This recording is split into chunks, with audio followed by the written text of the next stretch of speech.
I did remember. Yes. Impact Improvement Series, just for the recording's sake, is the Impact Improvement Series Community Chapter. The agenda for today is as follows. I will be talking roughly for 10 minutes, possibly less, about BLAB and the B Corp movement, just to set some stage. Then we will be talking about the B Impact Assessment, little introduction, what it is for, and what the Community Impact Area is about. We will be hearing from Dominique, our B leader. I will be introducing her shortly, and she will bring us all the insight from her practice working with companies on the Community Impact Area. We have, of course, a B Corp panel. We will be hearing some best practices from our two guest B Corps for today, which are, as you perfectly read there, Moyi Coffee and Oxius. We will hear everything about them. There will be, of course, plenty of time for questions. Please do feel free to drop them in the chat at all times. I will be mostly looking at the chat, and then we will build a Q&A moment. We will end the session with some resources, so some things that you can tap into as you keep working on the Community Impact Area on your own BIA. And I will be mentioning a couple of events that you want to be at, so upcoming events, resources. But for now, I will just proceed and give a small introduction to BLAB as an organization and its role within the broader B Corp movement. BLAB, as an introduction, BLAB is the nonprofit global network organization behind the B Corp movement, and we are working towards a vision.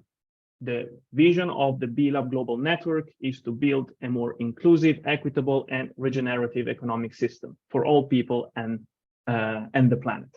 So BLAB promotes the cause of stakeholder governance. We try to encourage companies to shift their mindset, to shift the way they talk about value, from shareholder value to stakeholder value, to take all stakeholders into consideration in their decision making. Of course, as a network, we serve those companies that strive week in, week out to use their business as force for good, to reframe business as a means and not as an end. We do this in many different ways. So we have a theory of change that encompasses different dimensions of change. So if we frame it as, bottom up, we see on the micro level, we have that we want to develop a standard that enables behavior change on the single company level. We want to support companies one by one to change their behavior and behave like a benefit corporation, like a certified B Corp as much as possible. By doing so, we move to a higher level when we have created critical mass. What we want to do is to build a community, a global community actually, of credible leaders and entrepreneurs. And we do recognize these leaders by providing them with the process that leads them eventually to the B Corp certification, which most of you might be aware of.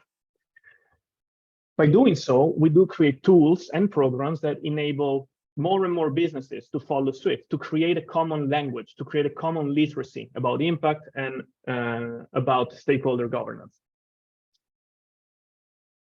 We build communications, we build infrastructures, we build narratives, we inspire, we support. So all of these nicely come together in a theory of system change. I think the highest level, the thing that we do that is one of the most influential is advocating for legal frameworks and policy changes to create a level playing field for companies to act as a force for good. Speaking of tools, today we talk about the Community Impact Area, and of course the Community Impact Area is one of the 5 impact areas that the B Impact Assessment revolves around. The B Impact Assessment is a tool that BLAB provides for free to any organization that is able to create an account that help companies reframing the definition of success. So how can a company contribute as much as possible to the benefit of as many stakeholders as possible? And the 5 impact areas of the BIA, you can see them as all the clusters of stakeholders that any company really touches upon and affects with its operations and business model. So we talk about workers, environment, customers, community, and governance. So if you've been following us, we've been running this series, and we had an episode about governance, an episode about environment, and today we are at community, and the next ones we will conclude with workers and customers. More information on that later. So the most important thing about the BIA is that it offers a framework for continuous improvement across all the 5 impact areas. The B impact assessment, as it happens, is an instrumental tool for companies to pursue B Corp certification. The B impact assessment is a questionnaire that is assessed and verified by B Lab to determine whether the company meets the performance requirement to flag the B Corp, to wave the B Corp flag. And there are a couple of things that make B Corps unique and similar to one another, regardless the industry or the size or the sector. Is that they undertake a continuous exercise of comprehensive impact analysis via the BIA. They do change their corporate identity, legal identity, their corporate DNA, so as to include the interest of all stakeholders as a compass for decision making. They are part of the same global movement. So all certified B Corps we have our own community in the Benelux, but this community plugs into a global community of certified B Corps. So companies can find each other across the globe and discuss, create partnerships, or tackle common challenges. And then most importantly, because it is really a core of this series that we're running, is the continuous improvement. So companies that certify as B Corps every 3 years undertake a recertification process. And across the 3 years and during the certification process itself, we do try at all times to instill the mindset of continuous improvement in these companies. So speaking of global community, it is now more than 6,200 and counting. They really go up by the week, by the day. We have in Europe, excluding the UK, we have more than 1,200. And in the Benelux, which is our own community, we have a growing bunch, now 270 plus, I should say. There are some small, some big. You will recognize most of these probably if you're incorporated, if you're here calling from the Benelux.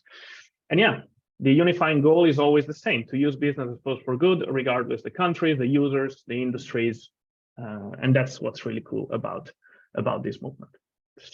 With that, I want to conclude this introductory part 1 minute in advance. That's not like me. And I would like Dominique van Straten to take the mic and, well, please do introduce yourself and take it away. Thank you, Dominique.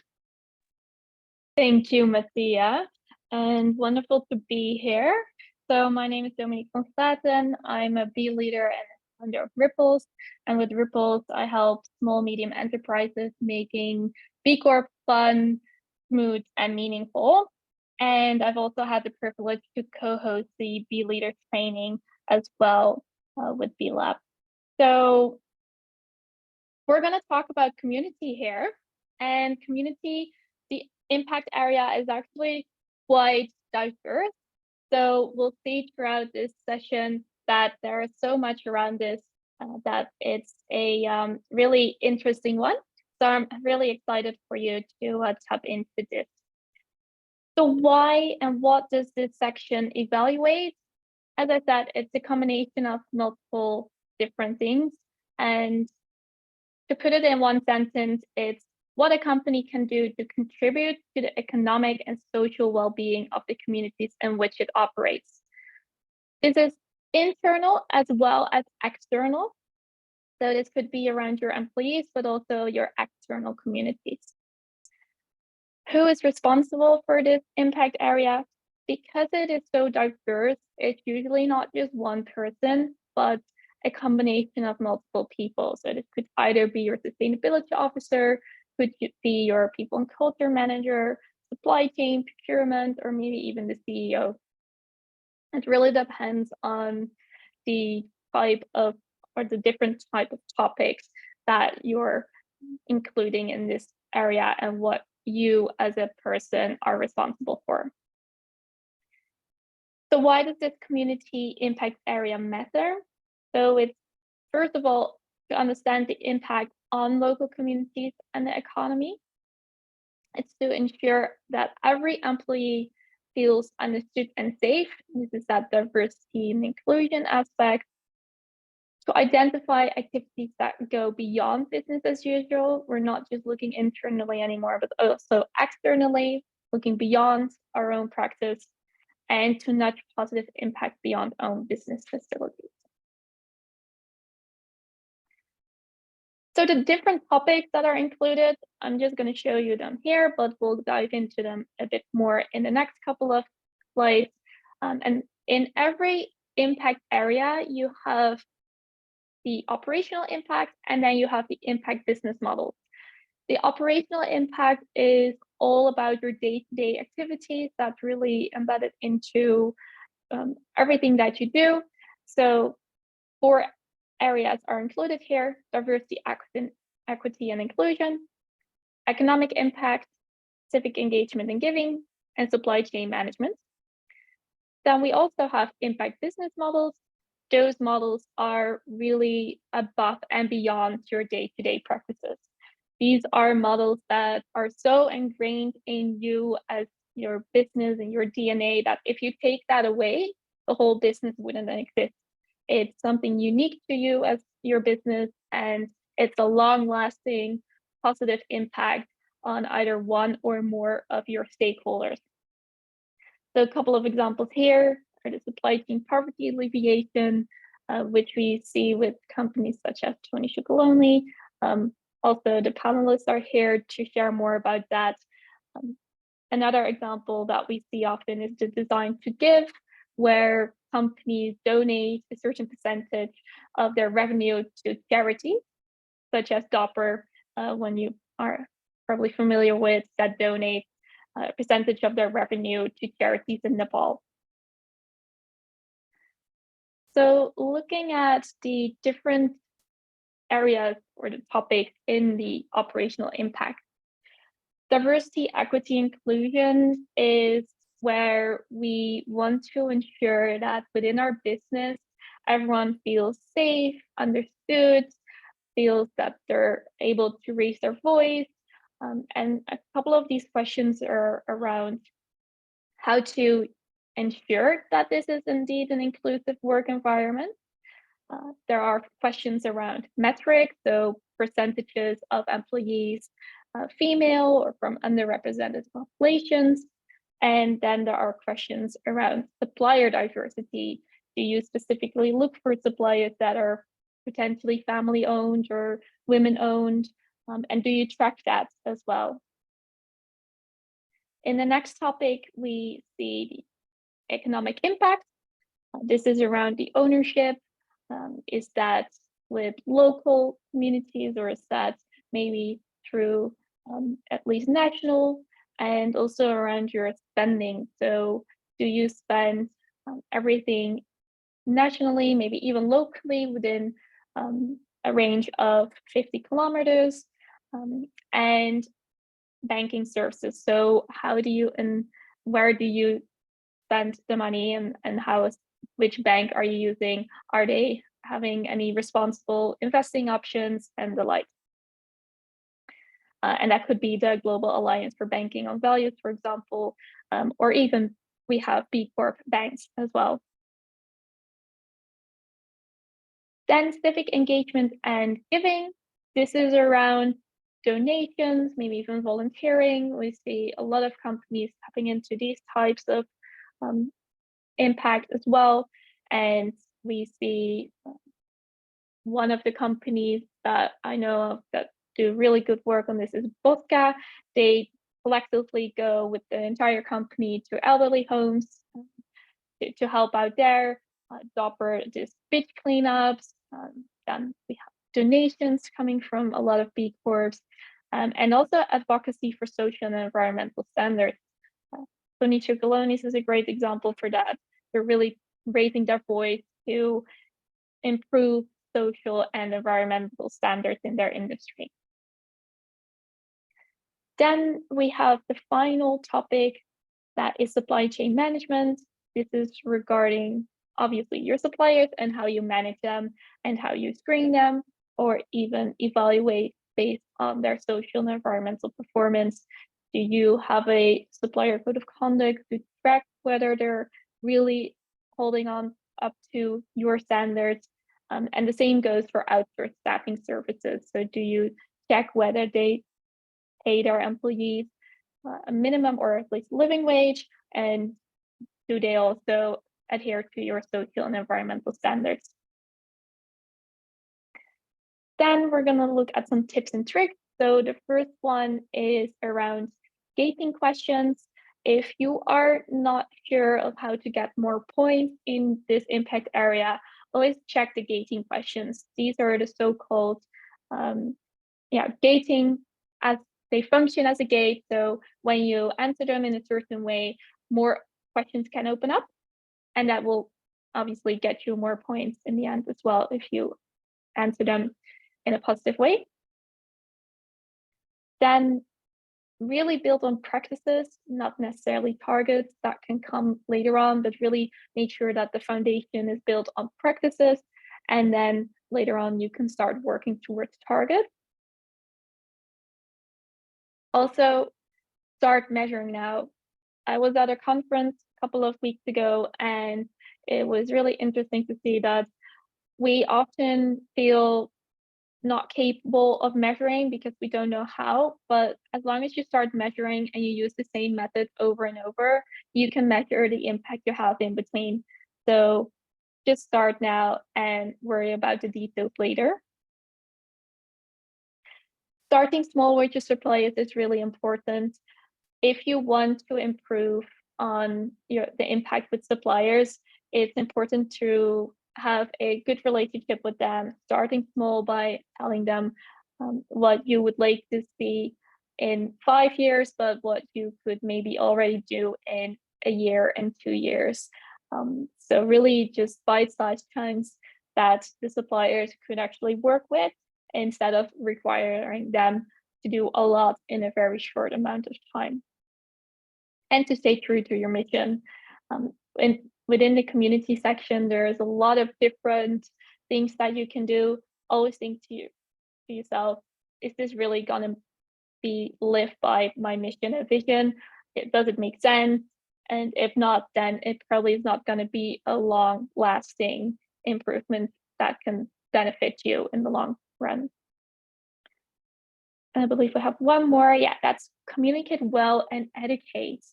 Especially in the community section, this is really important because of some of the sensitive topics that we have regarding charity work, but also the diversity, equity, and inclusion work. It can be quite sensitive, so it's really important to communicate this well to either your employees or customers or other external stakeholders to make sure that they're understood and that they understand why you're doing certain things. So some improvements that we can do. Short-term improvements are really the foundation, the quick wins that you can do to build upon. So things here can be starting to work on a Jedi survey, training them on Jedi, started donating, tracking certain amounts, and policy work. In terms of the midterm, this is where you build upon those short-term quick wins. So you build upon that Jedi survey, start working more in a way that you have started to build. And in the long term, that's where you really focus on things that can't happen in the next 6 months, but might be able to be done in the next 2 years from now. So really embedding the foundation, really making it stronger and stronger by starting programs, starting to work more closely even with suppliers to really improve their impact, and really just ingrain everything into the DNA. Then we have some general tips of the BIA, the impact assessment. You can export the assessment, which you can then use as an Excel sheet where you can filter, you can change, you can add extra columns to make it your own. And it can be your living document to track, measure, and set deadlines as well. The knowledge base. So if you are wondering what certain definitions mean, or if you're looking for extra guidance, then the knowledge base can really help you. The impact assessment report will show you how many points are still available in each section. So if you're struggling to find where you can improve on, then this report could potentially help you figure that out. Then we have some more tips. The bookmark report, I personally really like that, as it can help me find the questions that I wasn't sure of. So you can bookmark them on the right, and it can also help you to create a certain report yourself with an X amount of questions that you, for example, want to share with an employee. The gating questions, I already covered that. So the last one is the Learn More button. That's your holy grail. You want to look at that one if you are not sure of a certain question, what it means, or what you can do to improve on it. In the Learn More button, you can find explanations, examples, definitions, basically everything that you need in order to answer or improve on the question. So I wasn't as fast as Mattia, but I managed to get through it, and we're really excited to have a panel. So I want to introduce you to Manon Peek from Moyi and Esther Smith, the founder of Axios. We're really excited to have you here. You have been asked to join today because you have an incredible impact in the community section, as well as being just a wonderful B Corp in itself. As you can see, Axios has a really incredible score of 170 points, of which 74 points are in the community section, which we can see are mostly related to impact business models, which Esther will talk about. And Moyi Coffee has also a great score of 100 points with 27 points in the community section, also mostly focusing on the impact business model points here. So thank you for joining. I'm going to give the word to you in a bit. I want to ask the participants as well to share your questions that you have either to Esther or Manon in the chat, so we can cover that later off. But for now, I'd like to give the word to Manon to introduce yourself and also Moyi's mission. Yeah, thanks, Dominique. I hope everyone can hear me well. It's super nice to be here, and also to see that there's almost 60 participants that in one way or another care about community. So that's great. So yeah, my name is Manon Peek. I work as impact manager for Moyi Coffee. And yeah, we did have a great score on the community section, I suppose. But I think it's also fair to say that we are by no means a certain poster child. We also have our challenges. And yeah, I'm very happy here today to be here today to share some of these with you, and maybe inspire some of you to do even better on this section. And well, it's all about community. And then Esther and I said to each other, okay, let's see if we can find a picture of our community. So here you can see me together with some of our coffee farmers last November when I was visiting our farmers. And for those of you who don't know Moyi, we are a small sustainable coffee company. And we buy our coffee from mainly Ethiopia, Uganda, and Kenya, and then we sell it in the Netherlands and some other European countries. And what distinguishes us from some mainstream coffee companies is that we roast our coffee in the region of origin. So for those of you who know a bit about coffee, is that coffee, when it comes off the farms, it is green, and then it still has to be roasted. And most coffee companies do that in Europe, and then they only leave 10% of the value in the country of origin. But we have decided to set up a supply chain within these countries and then roast it there. And this way we are able to split 50% of the value to those countries and take 50% of the value ourselves. And for us, this is how radical equality should look like. So maybe I'll leave it at this, but I hope you know a little bit more about Moyi Coffee now. Thank you.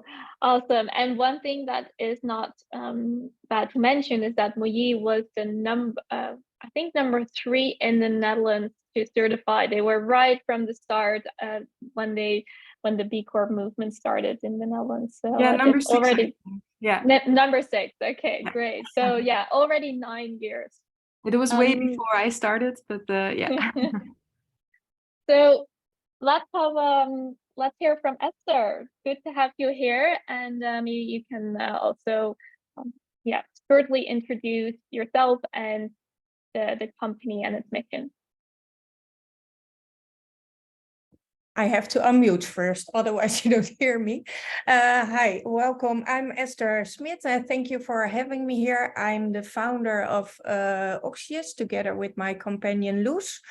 And we have a textile producing company located in Turkey, where we focus on women empowerment, and while the gender gap between men and women is quite high in some parts of Turkey, so we contribute to that part, and we produce for promotional industry mainly, and we're building our brand now more for B2C.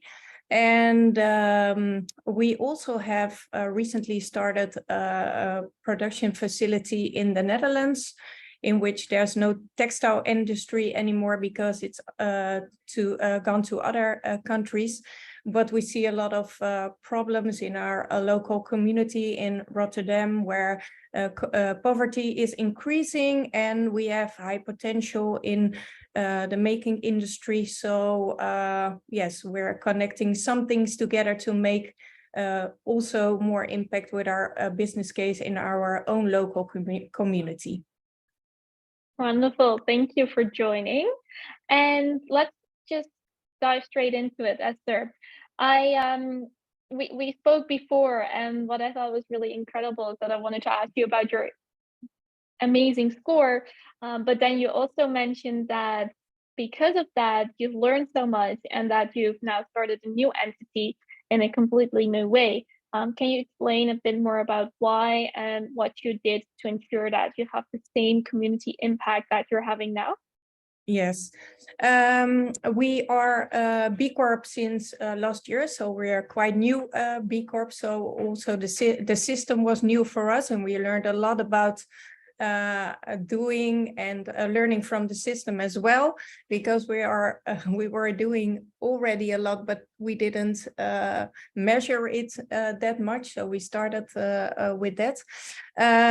Yes, when we started Oxius, it was in Turkey, and we were willing to produce some kind of product, and we found a way to do it in the best environmental and social way we could. So in our brand name, there's also the conscious part. And it says that we are taking every step we take in our production process with the utmost conscious about environment and people. And so our score is based on that. And we were thinking, because we have to recertificate within this year.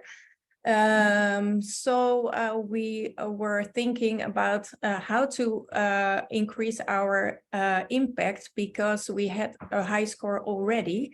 So what we did now, B Corp is about business as a force for good, and we put, instead of business, Oxius. How can we use the brand and what we built already with our brand to make a new impact story? So it was not more about we wanted to start with a product or something like that, but how could we use within the problems that we focus in our own community here in Rotterdam, how could we use our brand? And we decided to start a sewing atelier. It's a textile confection atelier in Rotterdam, where we have a lot of status holders, former refugees, that are from countries where textile industry, is highly available, but not in the Netherlands. So And we are working with women in Rotterdam that are not participating in the economic in the economic part. So we connect them together to learn from each other, also with students and with and it's yes, it's a great thing to see what is happening already. And our atelier is a repurpose atelier, so we upcycle all kind of textile waste streams that are in the Netherlands. We have 300 million kilograms of textile waste in Holland. And while we're not a textile production country, that's a huge problem. So we are first start with, before recycling, what we can do with the material that is already in our hands before we we find new sources for that, or before recycling. So we connecting these problems together in a business case to solve it. And our aim is to have 100 people working within 5 years in the Oxius Talent Factory that are not having a part in the economic system in the Netherlands at the moment. Amazing. So basically, instead of trying to help suppliers improve their impact, you're creating your own suppliers, right? We're making our own system. That is what we're doing, and anticipating on what is going on in the community close by. Right. And do you feel like that's easier to create your own system instead of asking suppliers to improve their impact or helping them to improve their impact? Yes, but it wasn't going fast enough. So I'm a little bit impatient. So that's why when I cannot get what I want, I started creating myself. So that's a little bit in my character, I think. But of course, we are also SDG 17 for us is, for example, very important. So we're heading up with the front runners in sustainability as well, and we have a lot of contact with these front runners to make together the new steps. So that is also very important for us. Right. And to inspire each other, because of course we have a lot of challenges as well, because creating something in your mind is totally different than doing it in the practical way. So yes. Absolutely. And for Manon, you haven't created your own suppliers, but you work closely with your suppliers as well, and they're diverse suppliers. So can you explain a little bit more about how you choose your suppliers and how you work with them and how you make sure that you create positive impact through that? Oh, you're muted. Aha, this is better. Good question. So coffee is coming mainly from countries in the southern side of our globe, and we've thought very well when we founded Moyi about where to start sourcing or where to find our suppliers or our partners. But actually, for our founder, it was quite a simple matter, and that is that he decided to go where the issues were the biggest. So that's why we started in Ethiopia. We see that poverty there is incredible, really big, and whereas there's a lot of coffee supply from that country. And then from Ethiopia, we expanded to Kenya and Uganda. But we've also always chosen to work with suppliers from the bottom of the pyramid. So what you see is that many coffee companies, they work with bigger farmers that have easier access to the market. But instead we chose to source from, I think, some of the poorest coffee farmers in the world. And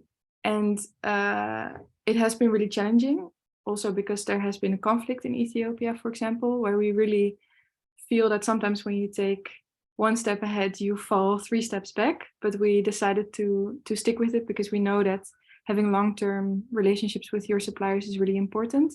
And also, we know that you can make the biggest impact on the suppliers that are currently facing the biggest problems.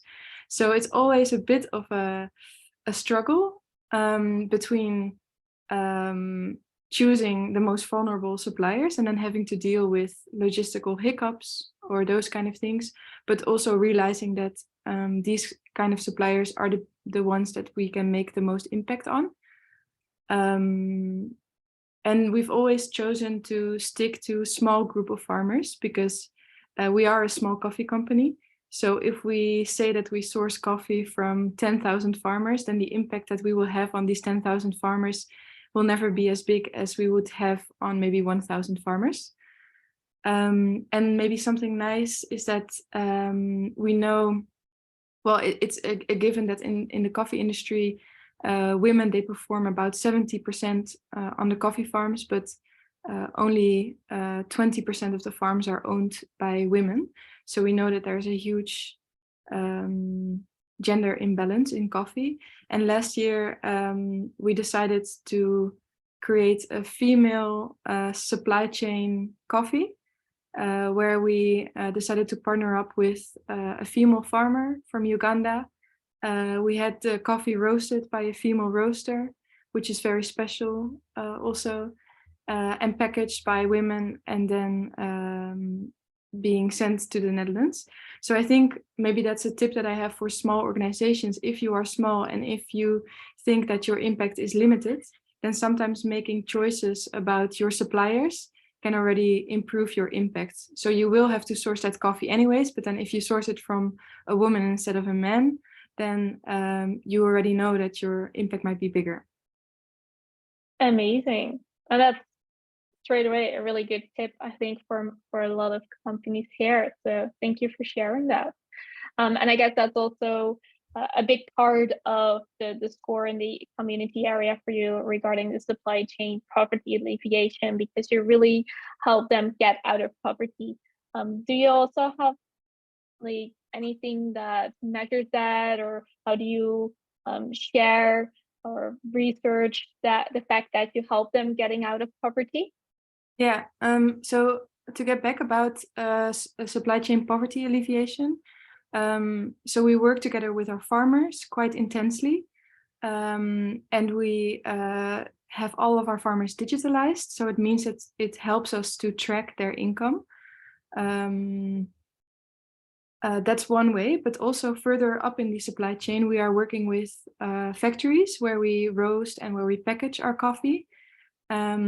And because we do it in those countries of origin, we are able to employ people there. And although coffee is not a very labor-intensive product, we still think that we have quite a bit of an impact because we make sure that these people get paid more than minimum wage. And now we're working towards a living wage. And also we notice that it has quite a ripple effect. So not only do we employ people from the area in our factories, but we also have to buy our coffee bags there. So that's another supplier, indirect supplier, or well, what else do we need? We need to buy vacuum cleaners, for example. Well, so it has a ripple effect on the community. And then how do we measure it? I think, yeah, I already mentioned that for our farmers, for the biggest group, we digitalize them. But that also has to do with the fact that coffee has the challenge of not being transparent or traceable. So that might not be applicable for some of the people here today. But what we started to do last year, and which I would recommend, is that we visit all the sites where we source, and we hosted 2-day sessions with a group of farmers in each of these areas that are representable of the farmers that we source from, and we have conversations with them in which we basically just ask them, okay, how much money do you need to have a living income, and how far are we off, and how can we help you close that gap? So it might sound super simple, and I think it is actually quite simple to have a meaningful conversation, and instead of relying on these metrics on living income or living wage, you can also have conversations with people, and you'll get really meaningful answers from them. And that's also a way for us to track if we're still on the right path or not. Amazing. I love a good ripple effect, but this sounds really beautiful, especially that you really ask them, what do you need? And having that personal connection with them, just getting right to the source. Great. I want to move the conversation a little bit to also civic engagement, and because I know both of you also do quite a bit around that. Esther, you actually have established donating 6% of your revenue to charities, which is quite above what we usually see with companies. I'm just curious to hear more about, well, first of all, why 6%, but also deciding on kind of what if business is doing, just not as you were hoping to. Do you still commit to the 6%? And yeah, can you explain a little bit more about the work that you do there? Okay. Yes, we have different parts in our donation. So it's in money when we're, for example, we invest in carbon emission programs. So that is what we are doing, and that is because every production process has impact on the environment. So ours as well. So we start with, of course, the carbon emission policy within our company, but nevertheless, you have some impact, some negative impact on the environment. So that is why we are investing in to recover parts of the world. And on the other hand, we produce essentials, and that is on a purpose, because we want to produce products that are for daily use and not so much as a luxury good. And that means we're producing towels, for example, and we're donating a lot to refugee camps, in which hygiene is, of course, very important, because otherwise there will become all kinds of diseases and things like that. So we are donating our in-kind donations, so in products, to refugee camps. And what we put on our balance at the end of the year is what the value of the product is when we would have sold it to our distributors, so not to end customers, because then our donations would be 20% maybe, but that's not what we're doing. So when we would have sold it in the first range, in that once amount what we donate, it has a value when we would have sold it at once to one of our distributors. So that's the value that comes in our checks and balances. And so it's a combination of both things. So it's an advantage that our products are an essential for people in need in refugee camps. So that is why, yes, our donation is quite high. I think what we can take away from this, and what I really like about what you're saying here, is that you stay really close to your mission, and everything that you do with donations makes sense, because it's around your product and it's around your mission, instead of just randomly choosing a charity that you like. And I think that's something that still a lot of companies can learn from and use as well. So thank you for sharing that. What is interesting to see is that Manon, you from Moyi, actually do quite a bit of civic engagement as well, but in a different way. So you also do quite a lot of like advocacy and with partnerships. Can you explain a bit more about that? Yes, indeed. So I think civic engagement for the B Corp assessment is about advocacy, and, for example, lobbying for better standards. So we have been quite active this year in raising our concerns about the upcoming due diligence legislation that we wanted, or we hope that it can still become more ambitious than what it is at this moment. And indeed, for partnerships, we work closely together with the Fair Chain Foundation.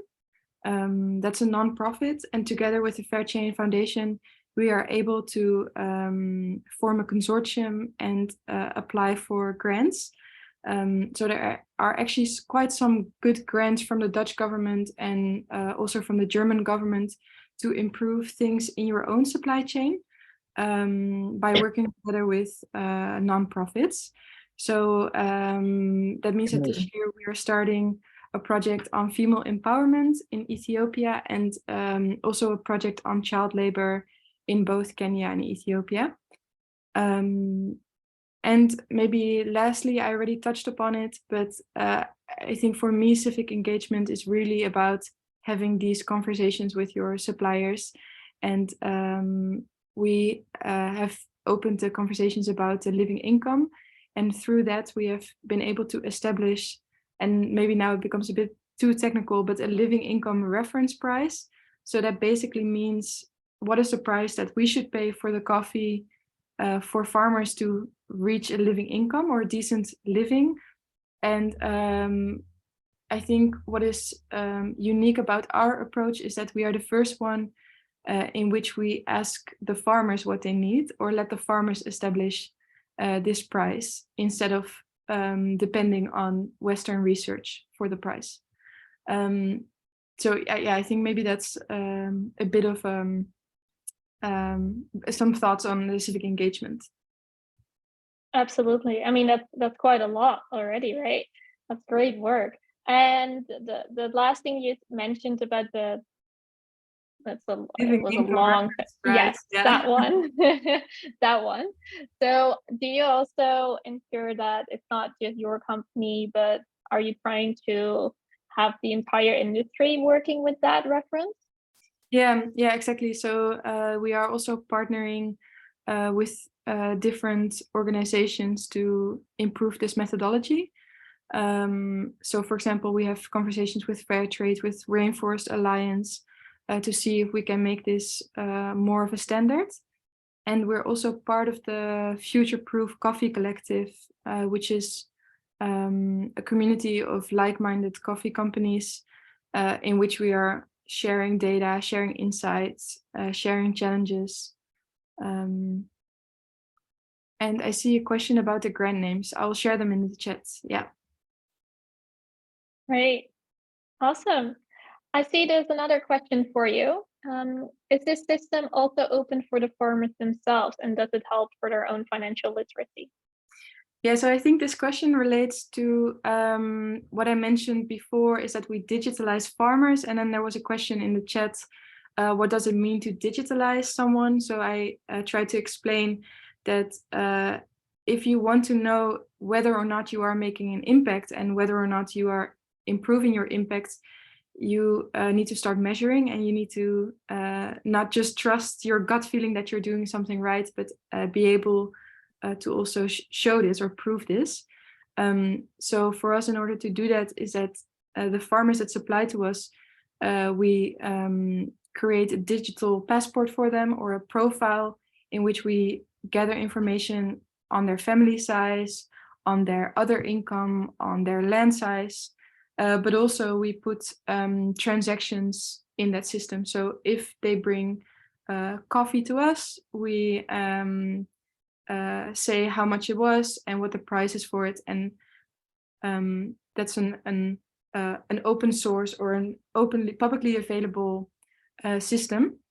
So in theory, farmers do have access to it, but if I'm being very honest, in practice, farmers are often illiterate and don't even have phones to visit these kind of websites. And I also don't know if they're too interested in it. They just want to get a better price, which is fair enough.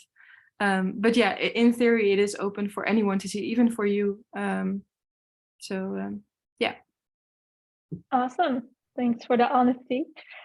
And I want to open the floor for more questions from the participants. So if there are some, you can also just unmute yourself and ask the question, or otherwise just send it in the chat. I did see one more question for Esther. Would you be open to receive guests that are trying to become a B Corp? Sorry, what was the last sentence?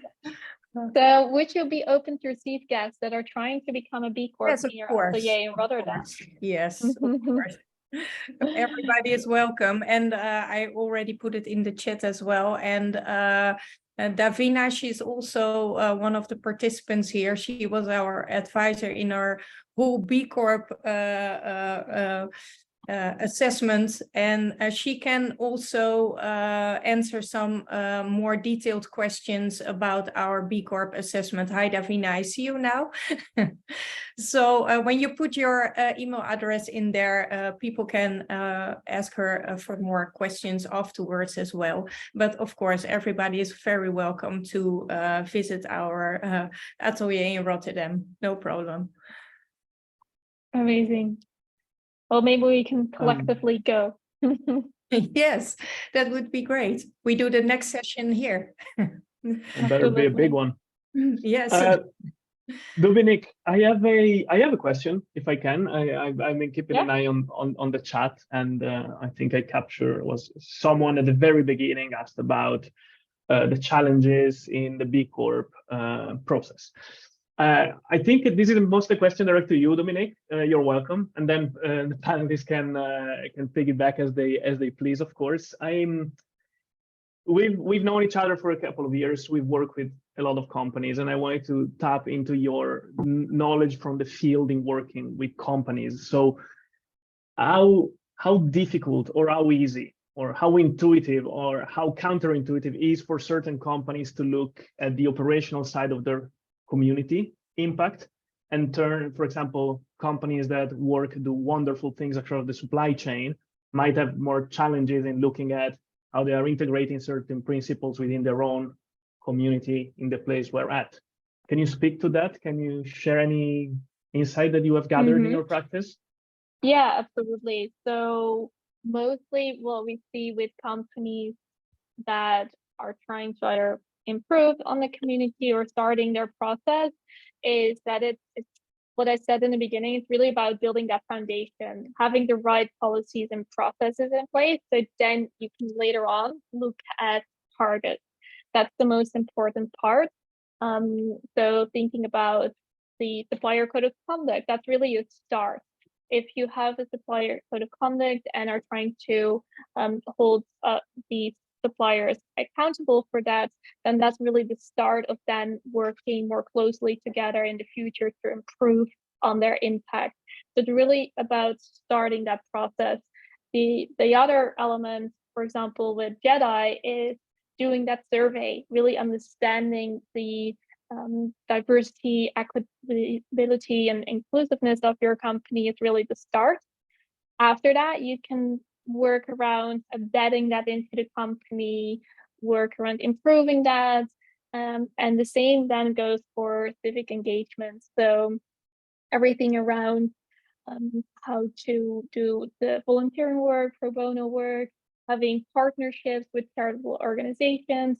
It's about starting that process, tracking what you're already doing, and then after that, improving on embedding that into your company.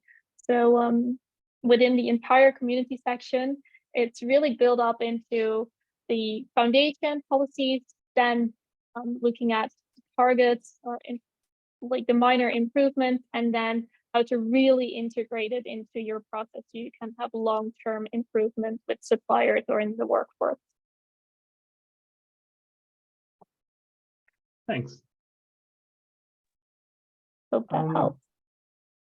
If there are no any other burning question, of course, our panelists have a question. Oh, there is a burning question. Yes. Yes, please do. So to quickly understand, I work for a travel company. So we sell the world, and we work with local DNCs, local partners. that help us get contracts and organize everything on the ground. And I have the impression that the scoring of the IBM is going up if you work directly with underprivileged communities, but we always work through somebody. So we will always work with a local partner that we will stimulate to work with underprivileged communities. But I have the impression that in that way I cannot get the score up. Is that correct, or?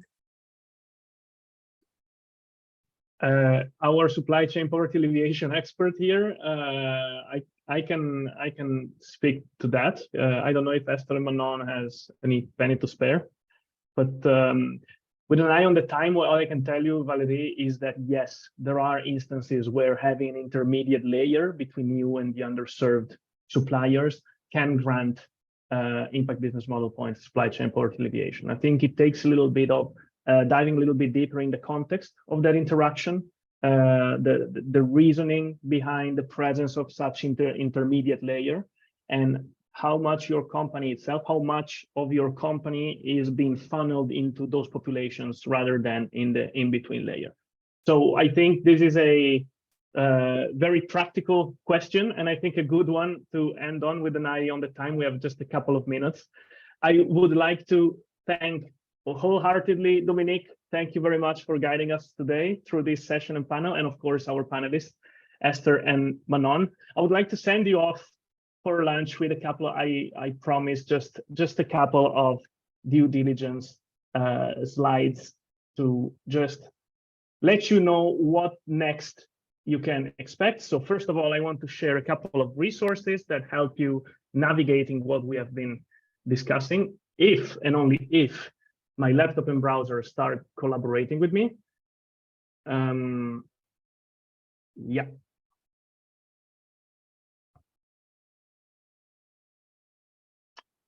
Yeah, bear with me for a second. Yes, so on improving your impact, which is what this series is about. So we have some guides for best practices for each impact area. So you will receive the slides, goes without saying. So please do explore that. We have a resource hub for best for the world. So companies that are top scorers in a certain impact area that provide impact improvement case studies. So you can learn from best scoring B Corps such as Oxius and Moyi.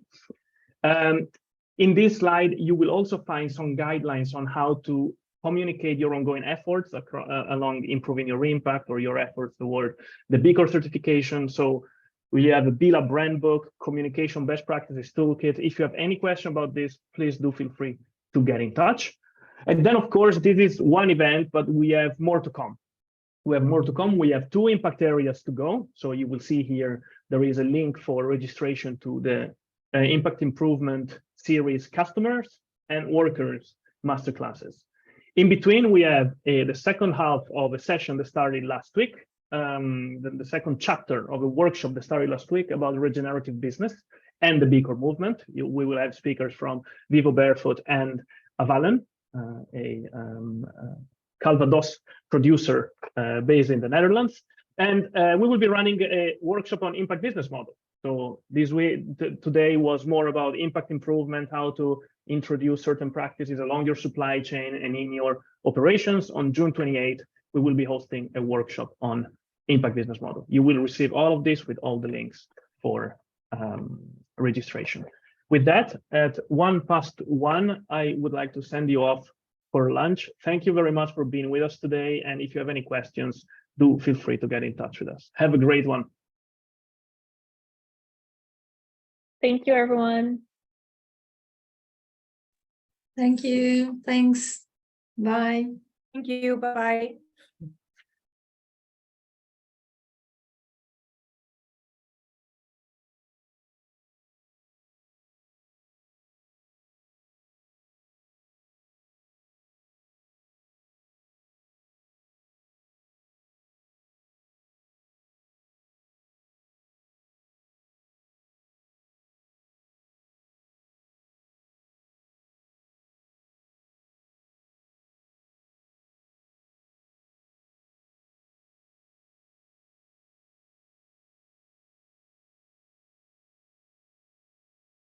Mattia, I have to go as well, but thank you, Manon, and we'll reconnect on email. Thanks for Let's do that. listening, guys. It was really, really good, really nice. No, thanks to you. Thank you. Very much. Yeah, thank you for joining. Of course. Absolutely. Thank you for your Have time. a good rest of the day.